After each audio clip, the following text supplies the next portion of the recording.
Many of you know that I love roller coasters. I love the diving down the big hill. I love the speed.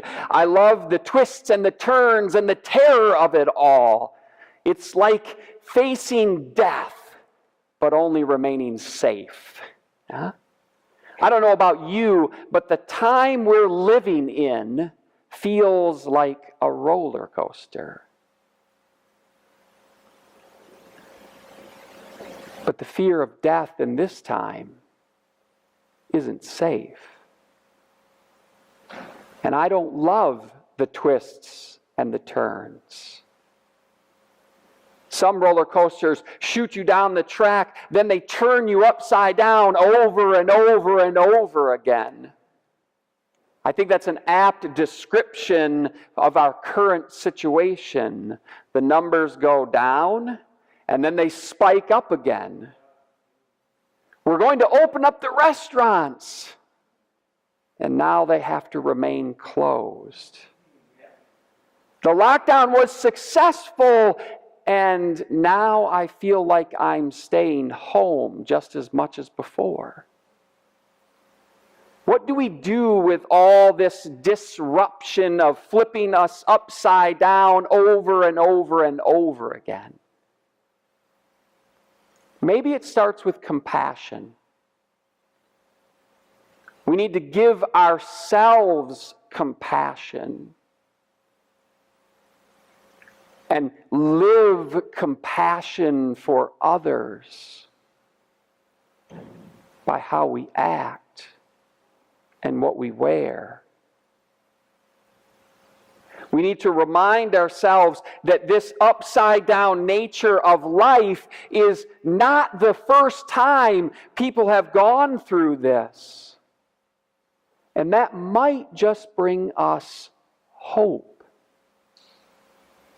I asked you to challenge me by offering up a movie that might put me into a place where I have to struggle with it to find a gospel narrative for us. One of the movies that you sent me is called Crip Camp, right?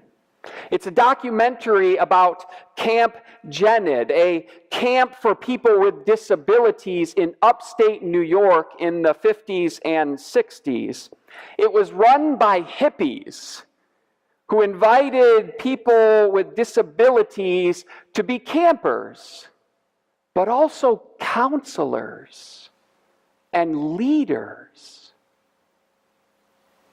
They experienced the joy of the community and the respite together, the acceptance as campers, but they led as counselors.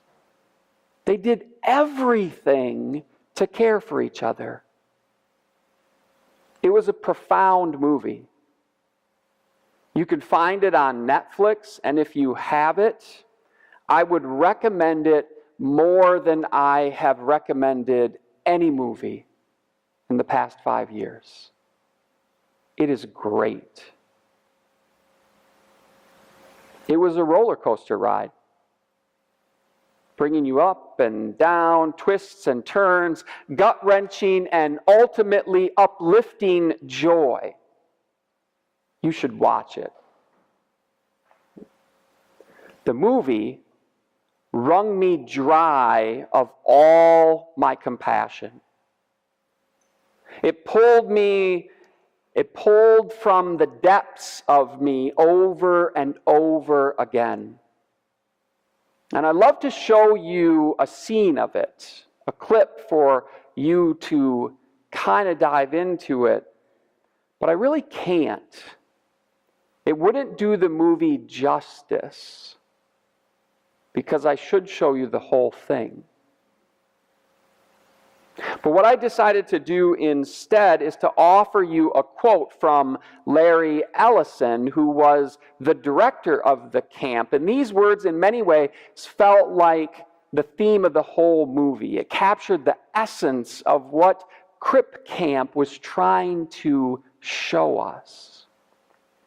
He said, "We realized the problem didn't exist with people with disabilities. The problem existed with us. With people who didn't have disabilities. It was important for us to change. And this idea brought me to thinking about what it means to be a shepherd. And I turned to maybe an unfamiliar text about shepherding in Ezekiel 34. Because the reality is we don't often turn to Ezekiel 34 to get the images of what a shepherd does and is. We imagine shepherds like the stained glass windows that we find in churches. The gentle, soft-eyed man who cradles the sheep in his arms. This is the good shepherd. This is our image of Christ as a shepherd. But I was reading the Reformed Journal earlier this week, and my friend Brian Keepers offered this quote from a sermon by Leslie Newbegin, a missionary and author, all about shepherds. He said, "There is no true pastoral work that merely comforts and consoles people, which is merely concerned with their happiness in this world and the next. The good shepherd expects his sheep to follow him. That means infinitely costly action. It means taking the road that Jesus took, the road that is marked by the cross. Merely to comfort people and make them happy is not true pastoral work. The ideal shepherd, as Ezekiel describes, is more like a warrior. Like King David, doing justice, calling the wicked to account, caring for the poor and the most vulnerable, leading God's people with courage and compassion. This is the good shepherd.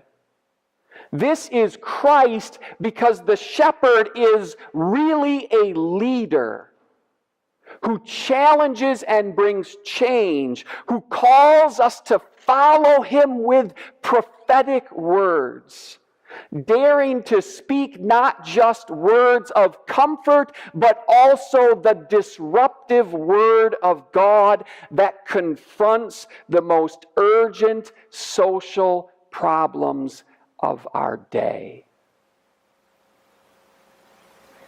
The warrior shepherd is the good shepherd who leads the sheep beyond where they want to go. We don't like the upside down nature of where a warrior shepherd might lead us, especially if it means risking death, challenging systems, and making changes in us. Trust me, I've learned this week more than I could ever imagine that change is profoundly hard. Following the shepherd may be more than we can bear. I want comfort. God brings disruption. The only question is, will we follow God in the disruption to the open fields of blessing through the upheaval? I was listening to a podcast this week that was authored by Rob Bell and his wife, Kristen. And in it, Rob turned to a fascinating illustration that helped me think about how to live through the strange times that we live in today. It begins with a telescope. A telescope is a simple idea. Two pieces of glass carefully placed in a cylindrical tube that allows us to see farther ahead than we ever could before. It was patented in 1608. And before its invention, scientists believed and conjectured that the sun was at the center of the universe and not the earth. But really no one else believed that. It took Galileo in 1610 to point this telescope to the stars. And what he saw brought him to write The Starry Messenger. And with that book, everything changed. Before Galileo's book, the world was organized by what was called a chain of beings. It was a hierarchy in how we saw everything. And the hierarchy was pretty simple. There's God, the creations, angels, humans, animals, and then eventually minerals. And each section in the hierarchy had its own hierarchy. For humans, we had kings, and then queens, the nobility, serfs, and finally slaves. It put everything in its place with stability and assurance. The king was set upon the throne by God. God's representation in the church gave validity to that status. And to rebel against the king was to rebel against God. So everything was placed in its caste.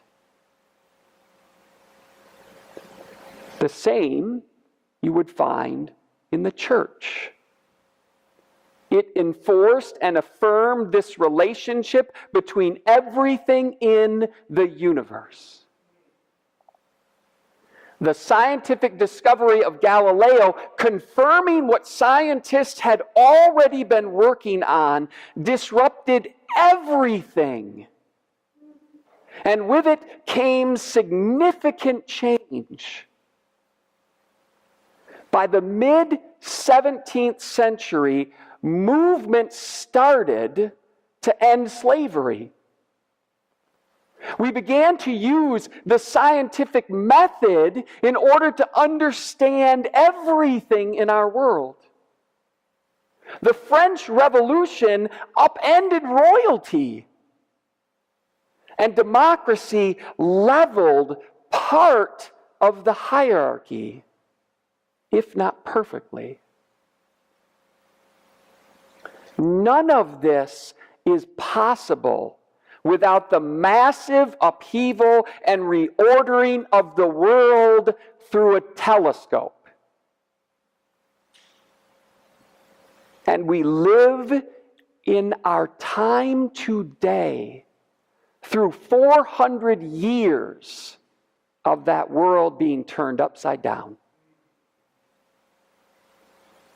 Now, the truth is, we haven't done it perfectly, have we?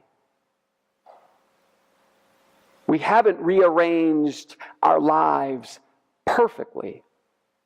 White lives still matter more than black lives.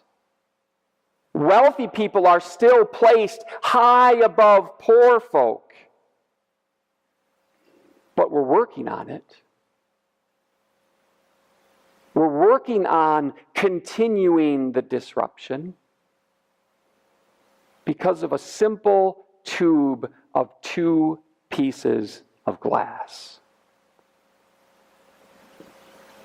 So what would it have been like to live through all of this? This disruption and turmoil, this roller coaster ride of twists and turns and being upside down every reality lived in one way or another is flipped on its head. It was so hard that Galileo was locked into his home for the rest of his life.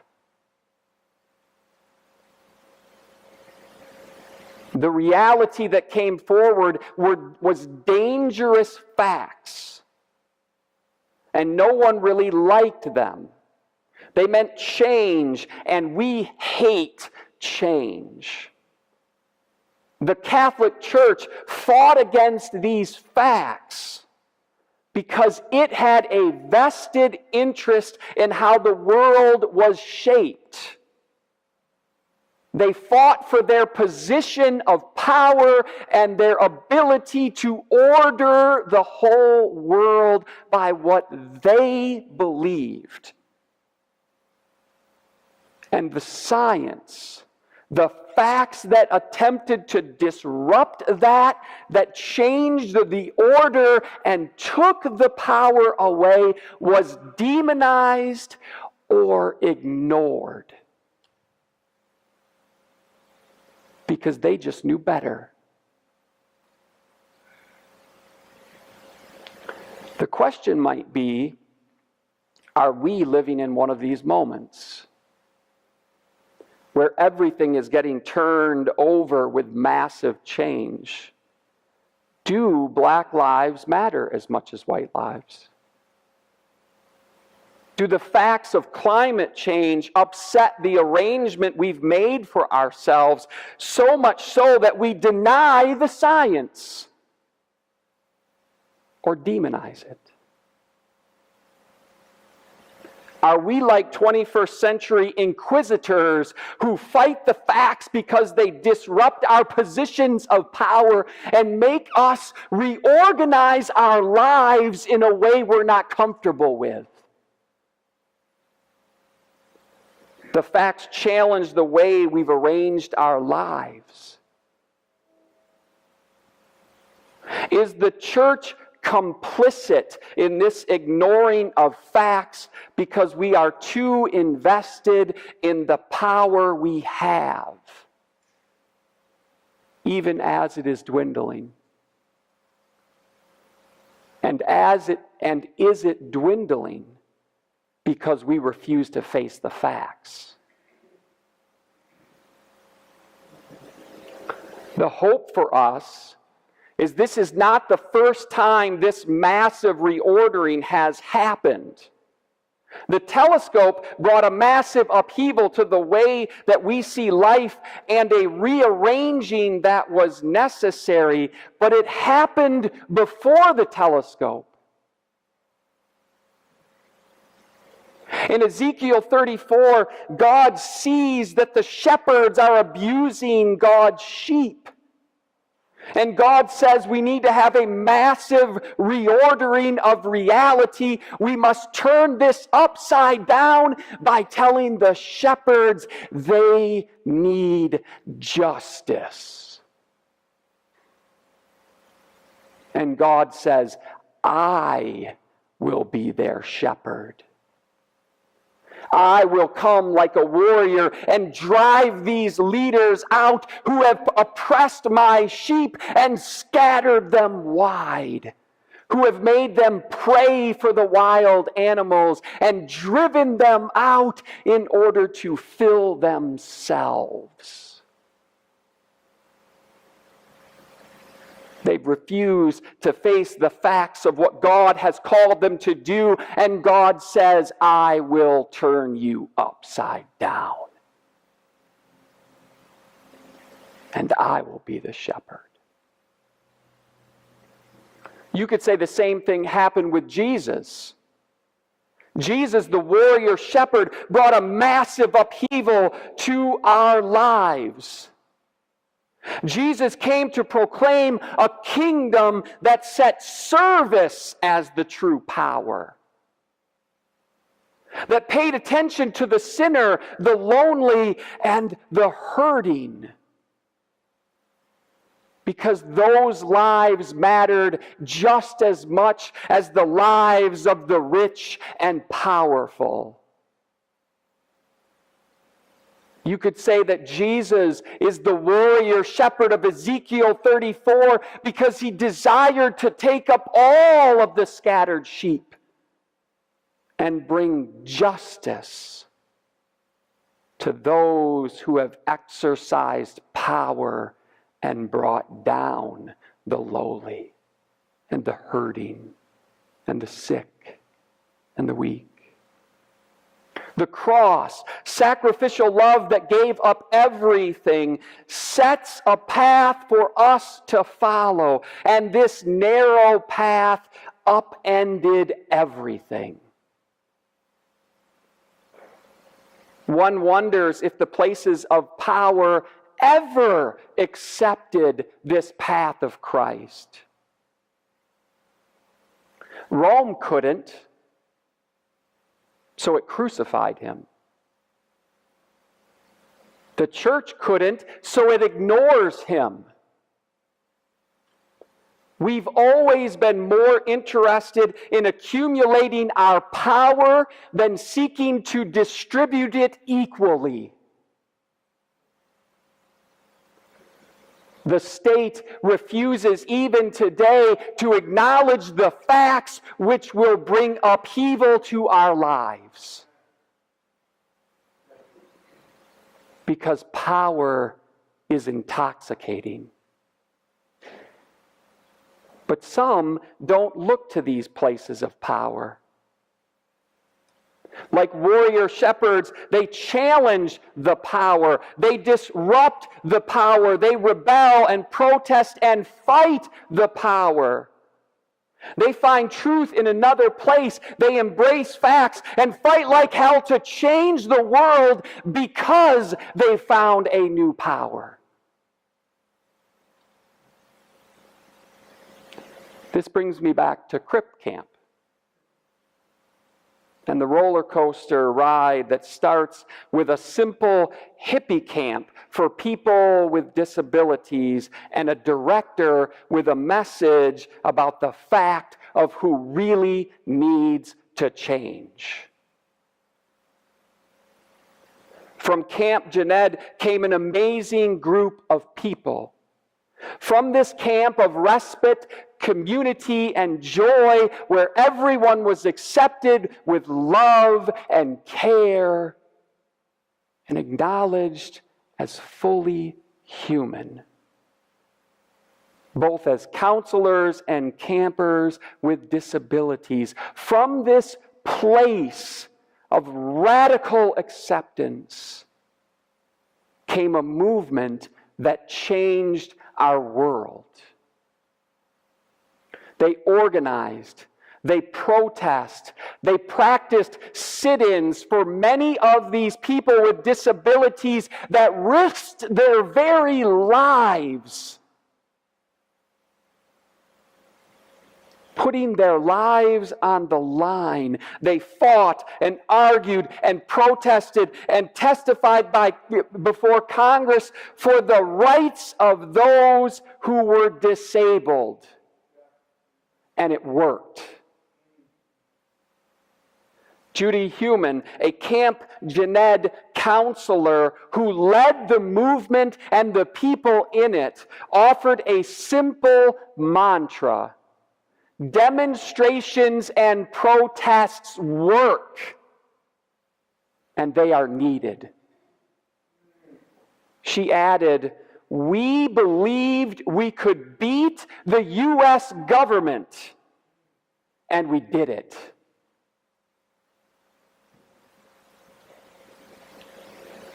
It's warrior shepherd leadership. For these people with disabilities led us. Prophetic leadership that challenges, daring to speak beyond words of comfort, but with words of disruption to our comfortable lives. Camp Jened brought us warrior shepherds. We weren't ready for them. We didn't want to make the changes they called for, to deal with the disruption, to face the ways in which we've ordered our lives in a hierarchy that set them as people down here,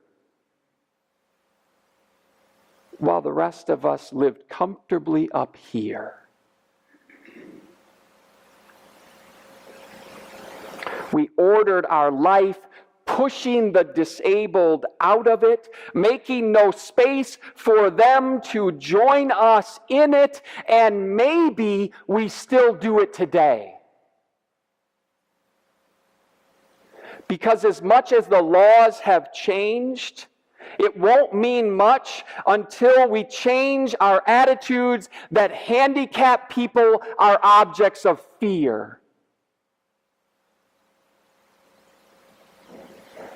Our dis-ease and discomfort for the ways in which we can't accept them. We feel uneasy in their difference. Because we need to change. Not just laws, but our minds and our hearts. And these warrior shepherds who lead us in truth and facts came from those who were pushed out, from those who were low and less than. And the good shepherd was found in the people who rallied and protested and fought for the facts that they were equal.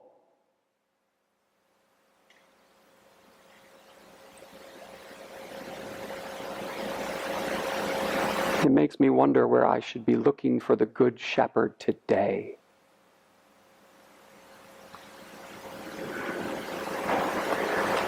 They fought and argued and protested that they were not below, even though the powers didn't want to see the facts, because the disruption would cost us too much.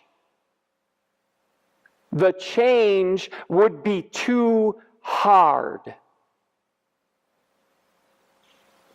Following the Good Shepherd can be hard. You never know where you'll find him.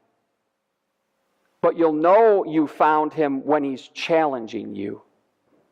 He's disrupting you and the way things are, putting you on a roller coaster that turns you upside down and twists and turns you in ways that feel like death.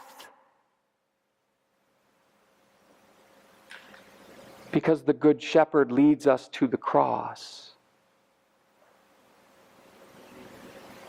And ultimately, through the cross, it leads to change and life and joy. May you follow the Good Shepherd through the toughest times of your life. The twists and the turns, the upside downs, and the changes to the places he will lead you. May you open your eyes to the warrior shepherds who lead us even through what we might not want to go. And those warrior shepherds who lead us even when we think they deserve our pity. May you never give up the fight for you, for justice, for calling the wicked to account, for caring for the poor and the most vulnerable, leading God's people with courage and compassion, following the warrior shepherds that are set before us. And may you never stop believing that you too can be a warrior shepherd. In the name of the Father, and the Son, and the Holy Spirit, amen. Let us pray.